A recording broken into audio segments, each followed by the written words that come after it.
आज सिंधुदुर्ग जिल्हा परिषदमध्ये जो प्रकार घडला तो एका सावंतवाडीच्या टेंडरवरून एक काही 8 कोटीचं काहीतरी ते टेंडर होतं आणि त्या टेंडरसाठी वैभव नाईक त्यांचे सगळे साथीदार आणि काही इतर लोकही होती त्याच्यामध्ये उभाटा गटाची ते तिकडे गेले आणि आतमध्ये राडा केला, तोडफोड केली, पोलिसांना लाठीचार्ज करावं लागलं। सावंतवाडीमध्ये जे काम होतं त्यासाठी वैभव नाईकांना त्यांच्या मर्जीतला एक ठेकेदार आणि त्यांच्या मर्जीतल्या ठेकेदाराला ते काम मिळावं यासाठी ते तिथे पोहोचले आणि जेव्हा त्यांना कळलं की आपल्याला टेंडर मिळणार नाही किंवा मिळत नाहीये, त्यांनी तिकडे धुमाकूळ घालायला सुरुवात केली। त्यांच्या कार्यकर्त्यांनी त्यांनी मारामारी सुरू केली आणि तोडफोड सुरू केली, जे बघून मग नंतर पोलिसांनी लाठीचार्ज देखील केला। एक आमदार या नात्याने आपण आता स्वतःला प्रश्न विचारणं गरजेचं आहे, एका आमदाराला हे शोभतं का? मी म्हणून माझ्या कुठल्याही स्टेटमेंटबद्दल त्यांच्याबद्दल जेव्हा मी बोलतो त्यांना मी एवढंच माझं म्हणणं असतं, ह्यांच्यामध्ये मॅच्युरिटी परिपक्वता कधी येणार? राजकीय परिपक्वता तर येणं शक्य नाही या जन्मात, पण व्यक्ती म्हणून परिपक्वता कधी येणार? आपण काय करताय?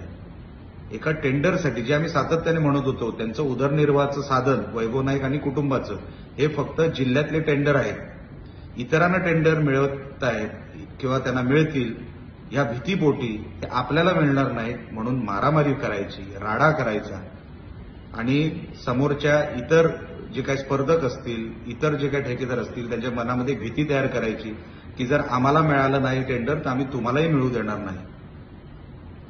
हे वातावरण अनेक वर्षांपासून आपल्या या सिंधुदुर्ग जिल्ह्यात चालू आहे।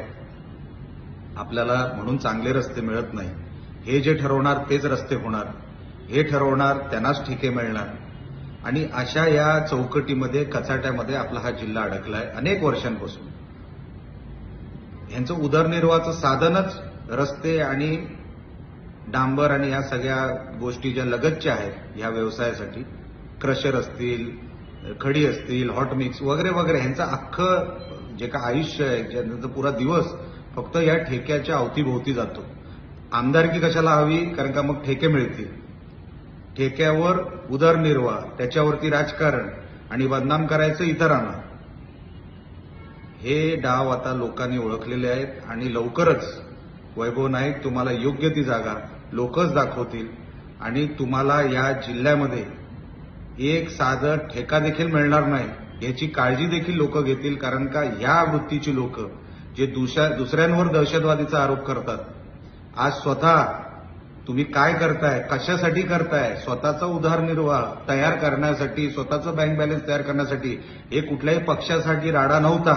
फक्त टेंडर नाईक कुटुंबाला मिळावं म्हणून अख्खं नाईक कुटुंब तिकडे होतं आणि अख्खा जो काय त्यांचा जो मित्रपरिवार होता त्यांना ते टेंडर मिळावं म्हणून हा सगळा आज केलेला राडा होता। हे लोकांना 100% आता कळलेलं आहे की वैभव नाईक ना सहकाऱ्यांसाठी काय करतात, ना पक्षासाठी काय करतात, ना उद्धव ठाकरेंसाठी काय करतात। त्यांचा सगळा राजकारणाचा भाग, त्यांचा अख्खा दिवस हा फक्त ठेके आणि मला काम किती मिळणार, मला किती रुपयाचा टेंडर मिळणार ह्याच्यासाठीच वैभव नाईक आणि त्यांचं कुटुंब हे मागची 10 वर्ष सिंधुदुर्गाला लुटतायत। आता आपल्या स्वप्नातील प्लॉट्स घेणे झाले सोपे। रायकरमाळा धायरी येथे हिरा पार्क येथे 1, 2 आणि 3 गुंठ्यांचे बंगलो प्लॉट्स, सर्व सोयी सुविधायुक्त, रोख खरेदीवर आकर्षक सूट। अधिक माहितीसाठी संपर्क करा।